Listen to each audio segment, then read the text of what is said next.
ನಮಸ್ತೆ ವೀಕ್ಷಕರೇ, ಶುಭೋದಯ. ಜಾತಕ ಫಲ ಕಾರ್ಯಕ್ರಮಕ್ಕೆ ಸ್ವಾಗತ. ನಾನು ಪ್ರಗತಿ ಜೈರಾಮ್.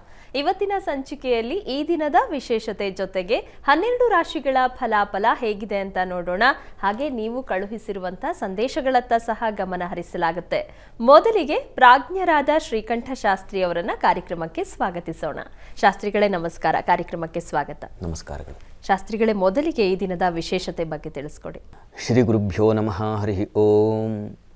ಮೂರ್ತಿತ್ವೇ ಪರಿಕಲ್ಪಿತ ಶಶಿಭೃತೌ ವರ್ತ್ಮಾ ಪುನರ್ಜನ್ಮನಾಮಾತ್ಮೇತ್ಯಾತ್ಮವಿದಾಂ ಕೃತುಶ್ಚ ಯಜತಾಂ ಭರ್ತ ಅಮರ ಜ್ಯೋತಿಷಾಂ ಲೋಕಾನಾಂ ಪ್ರಳಯೋದ್ಭವ ಸ್ಥಿತಿ ವಿಭುಶ್ಚಾನೇಕಧಾಯ ಶ್ರಿತೌ ವಾಚನ್ನ ಸದತಾ ತ್ವನೇಕ ಕಿರಣ ತ್ರೈಲೋಕ್ಯ ದೀಪೋ ರವಿಃ.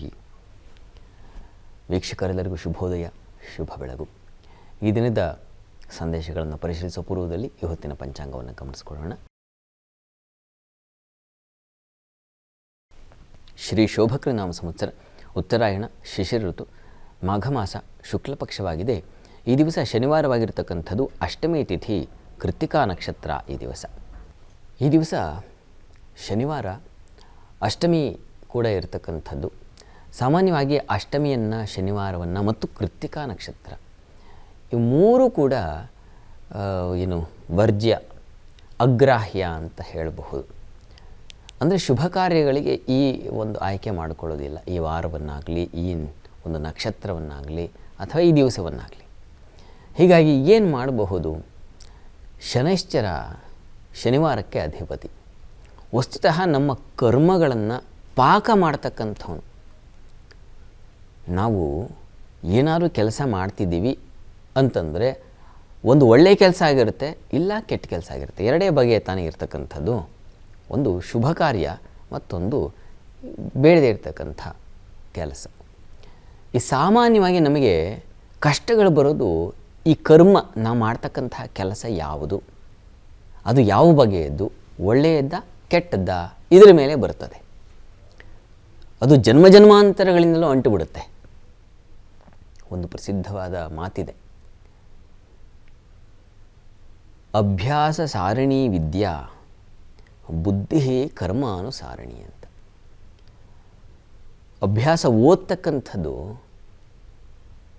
ವಿದ್ಯೆ ನಮಗೆ ಹೇಗಪ್ಪ ಪ್ರಾಪ್ತವಾಗುತ್ತೆ? ಓದೋದ್ರಿಂದ. ವಿದ್ಯೆ ಅಂತಕ್ಕಂಥದ್ದು, ಅಧ್ಯಯನ ಇತ್ಯಾದಿ ನಾವು ಓದೋದ್ರಿಂದ. ಅಭ್ಯಾಸಾನುಸಾರಣಿ ವಿದ್ಯಾ. ನಾವು ಎಷ್ಟು ಅಭ್ಯಾಸ ಮಾಡ್ತೀವೋ ಅಷ್ಟು ವಿದ್ಯೆ ಸಂಗ್ರಹ ಆಗ್ತಾ ಹೋಗುತ್ತೆ, ಅಷ್ಟು ನೆನಪಲ್ಲಿರ್ತದೆ. ಪುನರಪಿ ಮತ್ತೆ ಮತ್ತೆ ಮತ್ತೆ ಮತ್ತೆ ಓದೋದ್ರಿಂದ ಮತ್ತೆ ಮತ್ತೆ ನೆನಪಲ್ಲಿ ಉಳಿಯುತ್ತೆ. ಅಂದರೆ ವಿದ್ಯೆ ಅಭ್ಯಾಸವನ್ನು ಅನುಸರಿಸ್ಕೊಂಡು ಬರ್ತಾ ಇದೆ. ಅಭ್ಯಾಸದಿಂದಾಗಿ ವಿದ್ಯೆ ಅಂತಕ್ಕಂಥದ್ದು ಏರ್ಪಾಡಾಗುತ್ತೆ. ಬುದ್ಧಿ ಕರ್ಮಾನುಸಾರಣಿ. ಬುದ್ಧಿ ಚೆನ್ನಾಗಿರಬೇಕು. ವಿದ್ಯೆ ಇದ್ದರೆ ಸಾಲದು. ಈ ಕೆಲವರು ಎಷ್ಟೋ ಡಿಗ್ರೀಸನ್ನು ತೊಗೊಂಡಿರ್ತಾರೆ. ನಾನು ಅದನ್ನು ಓದಿದ್ದೀನಿ, ಇದನ್ನು ಓದಿದ್ದೀನಿ, ಮತ್ತೊಂದು ಓದಿದ್ದೀನಿ, ಮಗದೊಂದು ಓದಿದ್ದೀನಿ, ಇನ್ನೇನೋ ಸ್ಪೆಷಲೈಸೇಷನ್ ಮಾಡಿದ್ದೀನಿ, ಇದೆಲ್ಲ ಇರ್ತದೆ. ಆದರೆ ಕೆಟ್ಟ ಬುದ್ಧಿ ಇರ್ತದೆ. ಸಣ್ಣತನ ಅಂತೀವಲ್ಲ, ಪೈಶೂನ್ಯತೆ ಅಂತಾರಲ್ಲ, ಅಂಥ ಬುದ್ಧಿ ಸೇರ್ಪಡೆಯಾಗಿರುತ್ತೆ. ಏನಪ್ಪ ಇಷ್ಟು ಓದಿದ್ದಾರೆ, ಇವರಿಗೆ ಇದು ಸಣ್ಣ ಅರ್ಥ ಆಗ್ತಾ ಇಲ್ವಾ ಅನಿಸುತ್ತೆ. ಎಷ್ಟೋ ಬಾರಿ ನಮ್ಮ ಸ್ನೇಹಿತರ ಜೊತೆಗೋ, ಬಂಧುಗಳ ಜೊತೆಗೋ, ಅಕ್ಕಪಕ್ಕದಲ್ಲಿರ್ತಾರಲ್ಲ ಅಂಥವ್ರ ಜೊತೆಗೋ ತುಂಬ ದೊಡ್ಡದಾಗಿ ಓದ್ಕೊಂಡಿರ್ತಾರೆ, ಆದರೆ ಸಣ್ಣತನ ಮಾಡ್ತಾ ಇರ್ತಾರೆ. ಬುದ್ಧಿ ಕರ್ಮಾನುಸಾರಣಿ. ಏನು ಕರ್ಮ ನಿಮ್ಮ ಶೇಷ ಉಳ್ಕೊಂಡಿದೆಯೋ ಅದರ ಮೇಲೆ ನಿಮ್ಮ ಬುದ್ಧಿ ನಿರ್ಣಯವಾಗುತ್ತೆ. ಏನು ಬುದ್ಧಿನಪ್ಪ ಇವೊಂದು ಅಂತ ಅಂತೀವಲ್ವ. ಹಾಗಾಗಿ ಆ ಬುದ್ಧಿ, ಕೆಟ್ಟತನ ಅನ್ನೋದಿದೆಯಲ್ಲ, ಸಣ್ಣತನ ಅನ್ನೋದಿದೆಯಲ್ಲ, ಇನ್ನೊಬ್ಬರಿಗೆ ಕೇಳಿ ಬಯಸೋದು, ಅದೆಲ್ಲ ಬುದ್ಧಿ ಕೆಲಸ.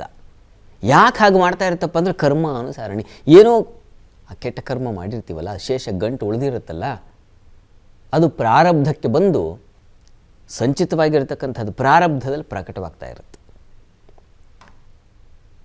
ಹೀಗಾಗಿ ಬುದ್ಧಿ ಕರ್ಮ ಅನುಸರಣೆ. ಇಂಥ ಕರ್ಮ ಸರಿ ಇರಬೇಕು. ಒಳ್ಳೆಯ ಶುಭ ಕಾರ್ಯಗಳನ್ನೇ ಮಾಡಿಕೊಂಡು, ದಾನ ಧರ್ಮ, ಇನ್ನೊಬ್ಬರಿಗೆ ಪರೋಪಕಾರ ಅಂತೀವಲ್ಲ, ಅಂಥದ್ದೆಲ್ಲ ಮಾಡ್ಕೊಂಡು ಬಂದಿದ್ದರೆ ಸಾಮಾನ್ಯವಾಗಿ ಕೆಟ್ಟ ಬುದ್ಧಿ ಬರೋದಿಲ್ಲ. ಎಲ್ಲರ ಜೊತೆಗೆ ಹೊಂದಾಣಿಕೆ ಮಾಡ್ಕೊಂಡು ಹೋಗ್ತಕ್ಕಂಥ ಬುದ್ಧಿ ಬರುತ್ತೆ. ಅದು ಒಳ್ಳೆಯ ಕರ್ಮಗಳ ಸಂಚಯ, ಒಳ್ಳೆಯ ಫಲವಿದ್ದಾಗ ನಮ್ಮಲ್ಲಿ. ಈ ಕೆಟ್ಟತನವೇ ಇದ್ದಾಗ ಇಷ್ಟೊತ್ತು ಹೇಳಿದ್ನಲ್ಲ, ಯಾರನ್ನು ಕಂಡರೂ ಅಸೂಯೆ, ಸಣ್ಣ ಸಣ್ಣ ಪುಟ್ಟದಕ್ಕೂ ಕೋಪ ಮಾಡ್ಕೊಳ್ಳೋದು, ಅಥವಾ ನಿಂದನೆ ಮಾಡೋದು, ಅಥವಾ ಆರೋಪ ಮಾಡ್ತಕ್ಕಂಥದ್ದು, ಇನ್ನೊಬ್ಬರ ಮೇಲೆ ಹೊರಿಸ್ಬಿಡ್ತಕ್ಕಂಥದ್ದು, ಅಥವಾ ಅವರ ಇಲ್ಲದೇ ಇದ್ದರೂ ಅವರ ಅವಗುಣಗಳಿದ್ದಾವೆ ಅಂತ ಸಾರ್ಕೊಂಬರೋದು, ಇವೆಲ್ಲ ಕೆಟ್ಟ ಬುದ್ಧಿನೇ. ಇದು ಯಾರಿಂದ ಬರುತ್ತಪ್ಪ? ಶನೈಶ್ಚರ. ಇದಕ್ಕೆ ಅವನು ಸೂಚಿಸ್ತಾನೆ. ಹೀಗಾಗಿ ಈ ಶನಿವಾರದ ದಿವಸ ನಮ್ಮ ಬುದ್ಧಿ ಸರಿ ಹೋಗಬೇಕು ಅಂದರೆ ಇನ್ನು ಮುಂದಾದರೂ ಸರಿಪಡಿಸ್ಕೊಳ್ಬೇಕಲ್ಲ. ಒಂದು ಲೋಟದಲ್ಲಿ ನೀರು ಹರಿದು ಬೀಳ್ತಾ ಇರುತ್ತೆ. ಹೊಸ ಪ್ರತಿ ದಿವಸ ಬೆಳಗಾಗಿದ್ದರೆ ನೀರು ಸುರಿತಾ ಇರುತ್ತೆ. ಟ್ಯಾಂಕಿಗೆ ಹೊಸ ನೀರು ಹೇಗೆ ಸುರಿಯುತ್ತೋ ಹಾಗೆ ನಾವು ಒಳ್ಳೆಯದನ್ನು ಆಯ್ಕೆ ಮಾಡ್ಕೊಳ್ಳಿ, ತುಂಬಿಸ್ಕೊಳ್ಳಿಲ್ಲ ಅಂದರೆ ಕೆಟ್ಟದ್ದು ಹಾಗೆ ಕೊಳೆ ಥರ ಬರ್ತಾ ಇರುತ್ತೆ.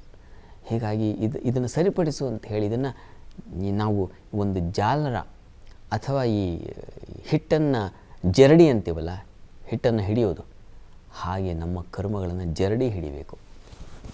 ಆ ಜರಡಿ ಹಿಡಿತಕ್ಕಂಥ ಕೆಲಸ ಶನೈಶ್ಚರನಿಂದ ಆಗುತ್ತೆ. ಹೀಗಾಗಿ ಈ ಶನಿವಾರ ಮಾಘ ಮಾಸವಾಗಿದೆ. ತಿಲ ದಾನ ಮಾಡೋದರಿಂದ, ಶನೈಶ್ಚರನ ಪ್ರಾರ್ಥನೆ, ಅವನಿಗೆ ರುದ್ರಾಭಿಷೇಕ ಮಾಡಿಸಿ ಅವನಿಗೆ ನಮಸ್ಕಾರಗಳನ್ನು ಸಲ್ಲಿಸೋದ್ರಿಂದ ನೋಡಿ ಕರ್ಮಗಳು ಪಾಕವಾಗುತ್ತೆ. ನಾನು ಪ್ರಾರಂಭದಲ್ಲಿ ಕರ್ಮ ಪಾಕ ಅಂತ. ಹೀಗಾಗಿ ಸದ್ಬುದ್ಧಿ ಬೇಕು. ಇನ್ನೊಬ್ಬರಲ್ಲಿ ಕೆಡುಕನ್ನು ನೋಡದೆ ಎಲ್ಲರನ್ನ ನಾವು ಹೊಂದಾಣಿಕೆ ಮಾಡ್ಕೊಂಡು ಹೋಗಬೇಕು. ಸಮಾಜದಲ್ಲಿ ಒಳ್ಳೆಯ ಹೆಸರು ಸಂಪಾದನೆ ಮಾಡಬೇಕು.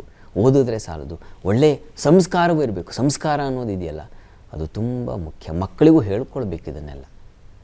ಇದೆಲ್ಲ ಬರ್ತಕ್ಕಂಥದ್ದು ನಮಗೆ ಶನೈಶ್ಚರನ ಕೃಪೆಯಿಂದಾಗಿ ಅನುಕೂಲ ಆಗುತ್ತೆ. ಹಾಗಾಗಿ ತಾವೆಲ್ಲ ಈ ಬುದ್ಧಿ ಸರಿ ಹೋಗಲಿ ಅನ್ನೋ ಕಾರಣಕ್ಕೆ ಶನೈಶ್ಚರ ಪ್ರಾರ್ಥನೆ ಮಾಡ್ಕೊಳ್ಳಿ. ದಿವಸ ಶನಿವಾರ ಅವನ ಕೃಪೆ ಆಗುತ್ತೆ. ಯೋಚನೆ ಮಾಡೋದು ಬೇಡ. ಒಳ್ಳೆಯದಾಗಲಿ.